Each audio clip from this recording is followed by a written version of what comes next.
Hello guys, welcome to the Lost You Forever Season 2 recap. Today we'll be recapping episode 11 and 12, so if you don't want to be spoiled, please leave now. The episodes for Lost You Forever Season 2 are available on Viki and also the WeTV app if you'd like to watch it yourself. So let's get into it.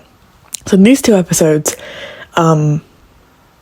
we see Xiao cry a lot. She cries with Shanglu, she cries with Xu Shanjing, she cries with Kang Xuan, and I want to refer to something I said in a previous recap about the fact that Xiao was very, emotionally vulnerable with Kang Xuan. She's actually emotionally vulnerable with all three of the men in her life. She loves them in different ways, and it's really interesting to see. It's really interesting to see such an emotionally vulnerable character. So that is the main part of episode 12 that I'd like to discuss, to be honest. Let me be honest. And then episode 12 is where basically Xian invades Howling, and Xiao finds out and she's shouting at Kang Xuan and he's explaining why he did it, but she's just sad, right? And as far as I'm aware, this isn't going to be the last time that Kang Xuan disappoints her and she questions whether he cares about her feelings, because he is going to, spoiler alert from what I've heard, read, stuff like that, he is going to kill Tu Sanjing. This doesn't mean that Tu Sanjing will die fully, but it just means he'll kill him. And it's kind of disappointing that Kang Xuan is always thinking about what he thinks is best for Xiao, or even for his kingdom as an emperor, rather than what is actually best for Xiao and listening to her needs. But I also feel sorry for Kang Xuan because he is a ruler, and there are legitimate political reasons for why he invades Howling, and even the Howling king is aware of what he's doing and says how proud he is of Kang Xuan. So it's more complicated than just kind of Xiao's feelings. I understand where Xiao's coming from, but she also is selfish. She's selfish because of psychological trauma, but the fact that she's selfish is still very true.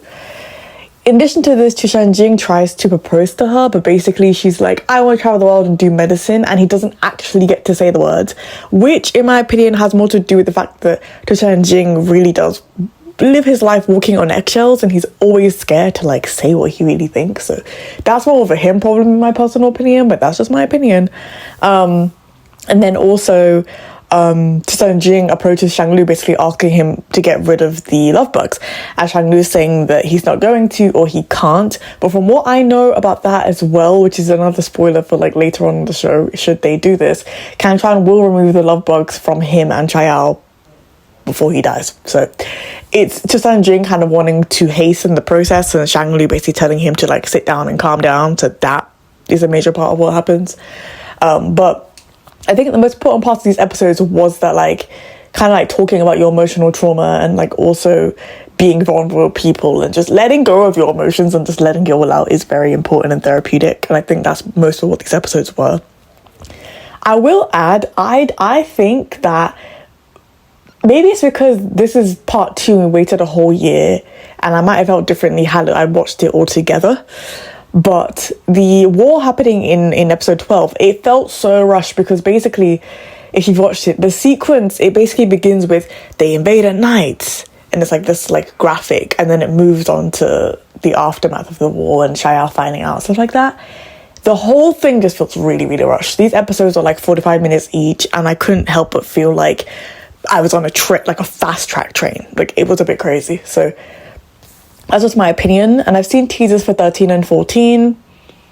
Seems to be that what they've given us at least is that King of Howling is going to show Xiao a painting of her parents, and then also Shanglu and Xiao also are going to have that same little funny discussion they had at the end of episode 9 or 10, I believe. So that's what I've seen so far.